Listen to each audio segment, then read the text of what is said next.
शुक्लाम्भरधरं विष्णुं शशिवर्णं चतुर्भुजं प्रसन्नवदनं ध्यायेत् सर्वविघ्नोपशान्तये। श्रीमहागणाधिपतये नमः।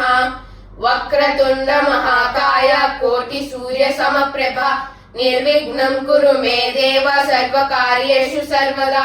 प्रणो देवी सरस्वती वाजेभिर्वाजनीवती धीनामवित्र्यवतु चोदयित्री सोनृतानां चेतन्ति सुमतीनां यज्ञं दधे सरस्वती।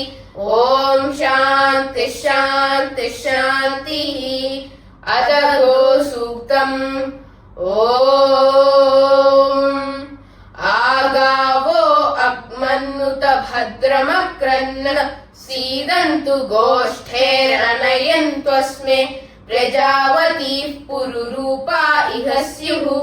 इन्द्राय पूर्वीरुषसो दुहानाः इन्द्रो यज्वने प्रणते च शिक्षति उपेदधाति न स्वं मुषायति।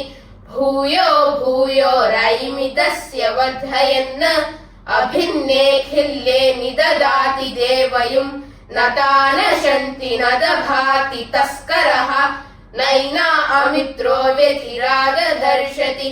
देवागुश्चयाभिर्यजते ददाति च जोगित्ताभिः सजते गोपतिः सह।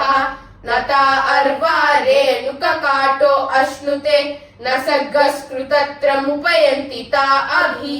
उरुगायमभयं तस्य ता अनु गावो मर्त्यस्य विचरन्ति यज्वनः। गावो भगो गाव इन्द्रो मे अच्छात् गावः सोमस्य प्रथमस्य भक्षः। इमाया गावः सजना च इन्द्रः इच्छामि धृता मनसा चिदिन्द्रम्। यूयं गावो मेधयता कृशञ्चित् अश्लीलं चित्कृणुता सुप्रतीकं। भद्रं ग्रहं कृणुता भद्रवाचः बृहदो वय उच्यते सभासु। प्रजावती सूयवसगुं ऋषन्तीः शुद्धा अपसुप्रपाणे पिबन्तीः।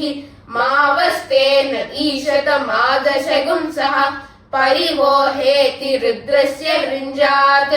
उपेदमुपपच्चनम् आशुगोषुपपृच्छताम् उपऋषभस्य रेतसि उपेन्द्र तव वीर्ये।